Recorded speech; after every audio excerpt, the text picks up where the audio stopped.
매번 삽질만을 일삼는 인도가 드디어 정신을 차린 모양입니다. 지난달 중순부터 추가 도입이 논의되던 K9 자주포 보강이 불과 한 달 만에 예산 승인을 받으며 급물살을 타고 있는데요. 추가 도입 논의가 시작된 지 한 달여 만에 최종 결정이 나왔다는 것은 인도 방산 역사에서 유례를 찾아보기 힘든 사건입니다. 인도군은 국방력 강화에 대한 의욕은 높지만 무기 도입 과정에서 자체 개발과 해외 수입 중 갈팡질팡하는 경우가 많기 때문에 신속한 결단을 내리지 못하는 사례가 많습니다. 또한 문제가 발생하게 되면 각 군과 관련 기관, 부서마다 서로에게 책임을 전가하기 바빠 각종 흑역사를 만들어내는 나라가 인도인데요. 아닌 게 아니라 인도가 자체 개발한 테자스 전투기와 아준 전차는 각각 30년이 넘는 세월을 쏟아부었음에도 불구하고 여전히 실전에서는 써먹을 수 없는 무기로 평가받습니다. 또한 이미 K9의 위력을 몸소 체감하였음에도 불구하고 자체적인 야포 개발에 욕심을 버리지 못해 신규 전력으로 견인포 도입을 준비하고 있던 것이 인도였습니다. 더욱 충격적인 사실은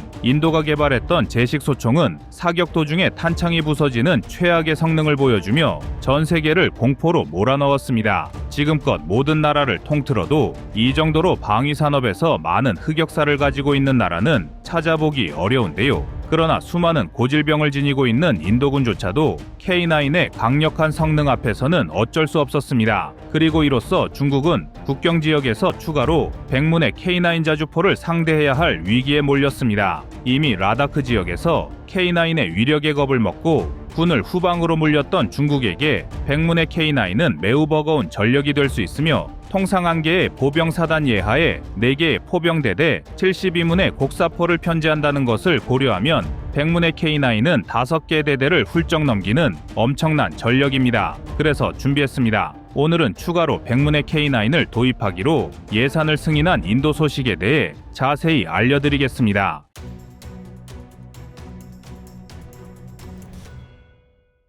현재 인도 육군의 핵심 곡사포 전력을 구분하면 궤도형 자주포인 K9, 차륜형 자주포인 MGS, 견인포인 ATAGS로 나눌 수 있습니다. 인도는 한국에게서 K9 자주포를 도입하여 중국과의 국경 분쟁 지역에 집중적으로 배치하고 있지만 나머지 전력은 순차적으로 MGS와 ATAGS를 통해 보강할 예정인데요. 그러나 인도가 야심차게 준비했던 차세대 견인포는 누가 보더라도 시대에 뒤떨어진 물건이었습니다. 인도의 ATAGS는 최대 사거리가 48km로 상당히 우수한 편에 속하지만 견인포라는 태생적 한계를 극복할 수는 없습니다. 견인포는 별도의 방어력을 얻기 어려워 적의 소규모 공격만으로도 포반원이 심각한 피해를 입을 수 있으며 방열 속도와 기동성에서 절대로 자주포와 비교될 수 없습니다. 또한 인도에서 가장 전력 보강이 절실한 라다크 지역은 매우 험준한 고산지대로 별도의 차량을 활용해야만 기동할 수 있는 견인포엔 적합한 작전 환경이 아닙니다. 결국 인도에선 지난달부터 K9 자주포를 추가로 100문 더 도입하는 것을 검토하기 시작했고 12월 들어 최종 승인이 떨어졌는데요. K9은 라다크 일대의 고산 지역뿐만 아니라 인도군이 진행한 사막 험지 극복 테스트까지 유일하게 성공한 자주포입니다. 또한 고산 지역의 척박한 작전 환경에서도 K9은 최적의 성능을 입증했습니다.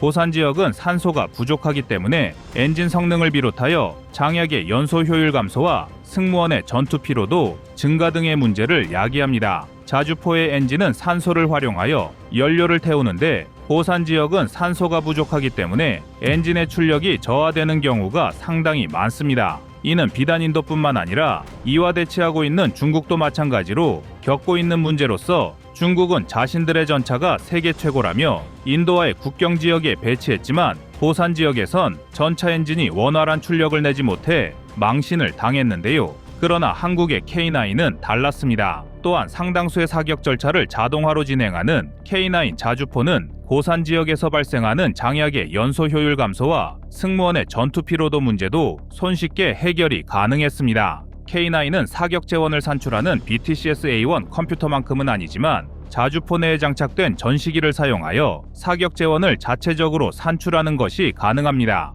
따라서 기상 재원만 정확하게 입력되어 있다면 고산지대에서도 최대한 정밀한 사격 재원을 산출할 수 있으며 여기에 더해 한국은 뛰어난 장약 기술을 가지고 있어 불완전 연소 문제를 최소화할 수 있었습니다. 또한 앞서 설명한 바와 같이 자동화된 사격 절차는 승무원들의 전투 피로도를 감소하는데 매우 큰 역할을 했는데요. 산소가 희박한 지역에서 40kg이 넘는 155mm 포탄을 수동으로 장전했다면 그만큼 저지대보다 포반원들의 체력 소모는 2배 이상이었을 것입니다. 그러나 무거운 포탄을 자동으로 장전할 수 있는 K9의 시스템은 다른 작전 지역보다도 인도의 라다크 지역에서 매우 큰 효과를 거두며 한국산 자주포의 완성도를 입증했습니다. 이 밖에도 극단적으로 떨어지는 고산 지역의 기온은 자주포의 포신과 유압장치, 전자장비 등의 성능을 저하시키는 요소인데요.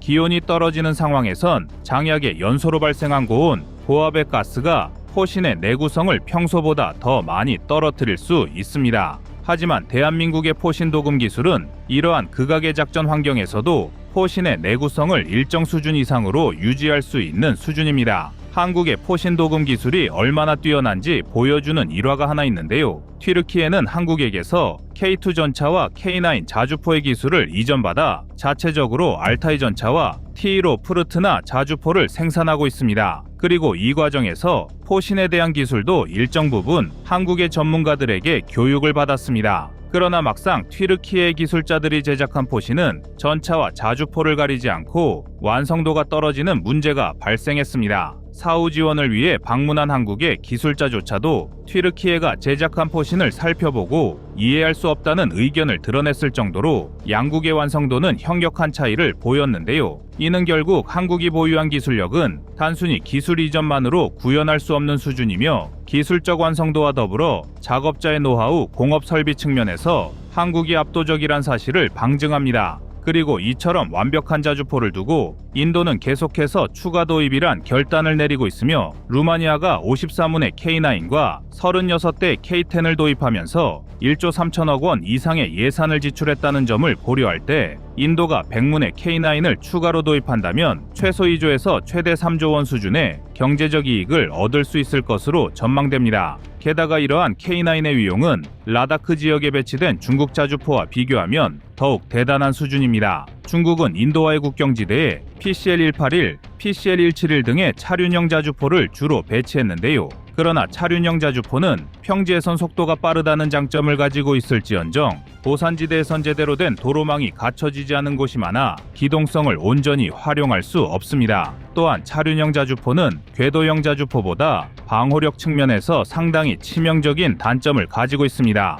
PCL-181을 운용하는 중국군의 모습을 보면 병력이 외부에 그대로 노출된 상태에서 포탄과 장약을 운반하는 모습을 확인할 수 있는데요. 다시 말해 적의 작은 공습만으로도 병력이 괴멸할 수 있다는 것을 의미합니다. 10m 거리에서 152mm 고폭탄의 파편을 방어할 수 있는 K9과 정면으로 대화력전에 돌입한다면 중국군은 고폭탄 몇 발의 파편만으로도 치명적인 손실을 입을 것입니다. 또한 자동장전 장치가 없는 중국제 차륜형 자주포는 병력들의 전투 피로도 문제도 심각한데요. 산소가 희박하여 기본적인 생활조차도 체력 소모가 큰 고산지대에서 제대로 된 방어조차 안 되는 차륜형 자주포에 40kg의 포탄을 도수로 운반하라는 것은 병력을 소모품 취급하며 혹사시키겠다는 것과 다를 바 없습니다. 게다가 중국은 차륜형 자주포를 대체할 수 있는 궤도형 자주포의 수량도 충분하지 않습니다. 중국이 자랑하는 주력 자주포는 PLG-05인데 중국 전체를 통틀어 450문 정도만 존재하여 인도와의 접경 지역에만 집중 투입하는 건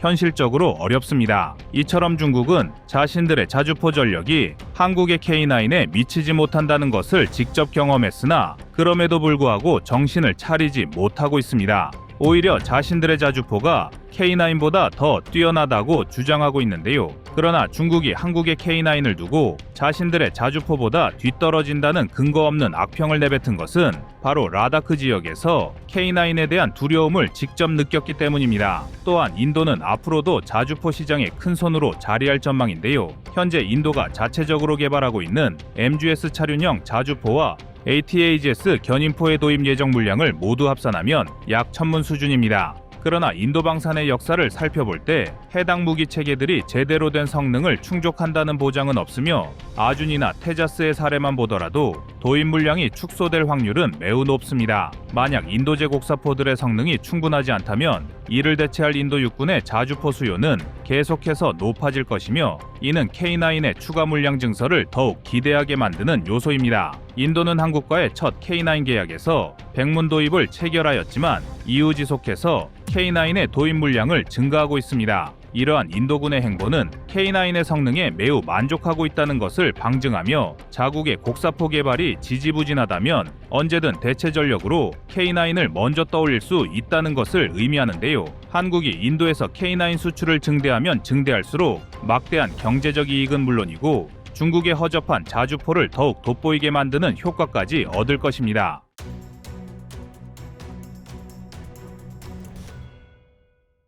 다음은 24년 12월 12일 미국 포병 K9 영상입니다. K9 자주포는 한국 방위산업이 세계 시장에서 경쟁력을 발휘하는 중요한 이정표입니다. 특히 세계 방위산업에서 한국 제품에 대한 신뢰가 급상승하면서 K9은 한국의 국방 기술이 최고 수준임을 입증하는 중요한 사례가 되었습니다. 이로 인해 한국인들은 자부심을 느끼며 세계 방위 산업에 한국의 이름을 각인시키고 있습니다. 전 세계 무기 수출 시장에서 대한민국의 성장세는 경이로울 정도인데요. 2022년 대한민국의 방산 시장 점유율은 통계가 발표된 이래 최초로 10위권 내에 진입 9위를 기록했는데요. 이는 상당히 이례적인 일입니다. 그도 그럴 게 10위권 이내에 존재하는 국가들은 이스라엘과 대한민국을 제외하면 모두 제1차, 제2차 세계대전 참전국들입니다. 심지어 1920년대 10위권에 진입했던 이스라엘은 이번에 처음으로 대한민국에 추월당했습니다. 여기에 시장 점유율을 전차와 야포 등 지상무기 체계 분야로만 한정짓는다면 대한민국이 독보적인 세계 1위입니다. 실제로 2022년 이후 계약 체결된 대한민국의 전차와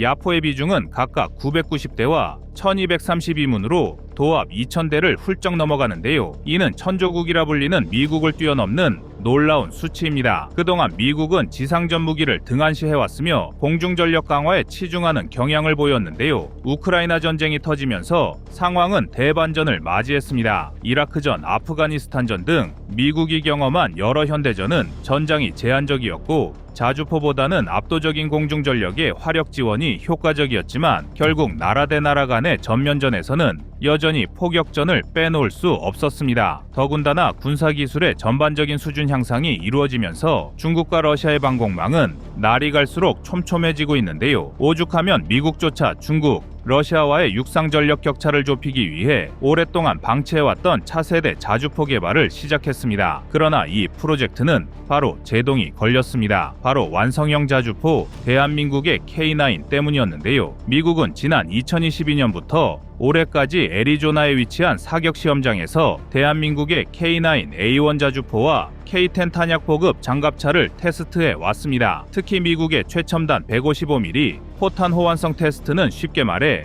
대한민국 자주포로 미국 포탄을 쏠 수 있는지 시험한 것입니다. 그리고 세계 5대 자주포가 참여한 이 테스트의 결과에 세계 각국의 군사 관계자와 미 포병들은 경악을 금치 못했습니다. 그도 그럴 게 테스트에 사용된 미 육군의 신형 대구경 포탄인 M795 고폭탄과 일명 랩탄이라 부르는 XM1113 로켓 추진 고폭탄 모두 K9A1, K10과 완벽한 호환성을 자랑했는데요. 심지어 XM1113 랩탄은 미국의 주력 자주포들이 사격했을 때보다 K9A1이 사격했을 때 훨씬 증가한 사거리를 기록했습니다. 실제로 미 육군의 주력 자주포인 M109A6 팔라딘 자주포에서 XM1113 랩탄을 발사했을 당시 최대 사거리는 40km 수준에 불과했는데요. 반면 K9A1이 발사한 XM1113 랩탄의 사거리는 무려 53km에 육박했습니다. 같은 포탄을 사용한다고 하더라도 K9A1이 구조적으로 M109A6 이상이라는 게 증명된 것입니다. 특히 올해 11월부터 시작된 시연에서 K9 자주포는 BAE 아처와의 치열한 경쟁에서 우수한 성능을 입증하였고 그 기술력은 세계 방위산업에서 중요한 이정표가 되었습니다. K9은 그 뛰어난 기동성, 사격 속도, 재보급 효율성 등에서 경쟁 모델을 압도하며 한국의 방위산업 기술력을 세계에 알리는 중요한 역할을 하고 있습니다. 이 정도 사거리의 자주포는 지금까지 독일 펜저하우비츠 2000이 유일했는데요. 그러나 현재 펜저하우비츠 2000은 군사 전문가들에게 전설 속의 자주포로 조롱받을 정도로 실전 운용성이 형편없는 무기체계입니다. 반면 K9은 성능 면에서 세계적인 경쟁 모델들과 비교할 때 여러 가지 면에서 두각을 나타내고 있습니다. 무엇보다 사격, 이동, 재보급의 기본적인 시나리오에서 그 우수성을 확인할 수 있는데요. K9의 사격 속도는 분당 3발에서 최대 6발까지 가능하며 이 속도는 동급의 다른 자주포들에 비해 뛰어난 성능을 자랑합니다. 또한